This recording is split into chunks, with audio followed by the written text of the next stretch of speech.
Solar panel এবং battery install করে হসপিটালে বিদ্যুৎ আনতে, তার সাথে এই সম্প্রদায়ের জন্য আধুনিক সরঞ্জামের ব্যবস্থা করতে, যাতে এটা একটা আধুনিক বার্থ সেন্টার হয়ে ওঠে। ঠিক আছে, আমরা প্রথম দিনের জন্য প্রস্তুত। 3, 2, 1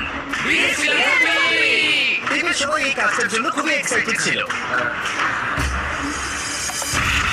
নিচে থেকে করতে হবে। দারুণ! প্রথম দিনের শেষে টিম খোঁড়াখুড়ি এবং সমস্ত ওয়ারিং শেষ করে ফেললো। আমি সত্যি এদের অস্বীকার করতে পারি না, কারণ এই গ্রামের মানুষদের মধ্যে কিছু একটা আছে। তাদের সভ্যতা, তাদের বন্ধুত্ব, তাদের মেলামেশা আমাকে মাত্র কয়েকদিনের মধ্যেই তাদের পরিবারের অংশ করে তুলেছে। এটা খুবই আনন্দ।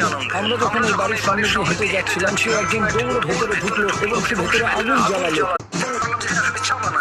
এটি আদা সহ হিমালয়ান ব্ল্যাক টি, আর এটা আমার জীবনের সেরা চা। এই লোকেরা সত্যি খুবই সরল এবং এরা মানুষকে ভালোবাসতে জানে।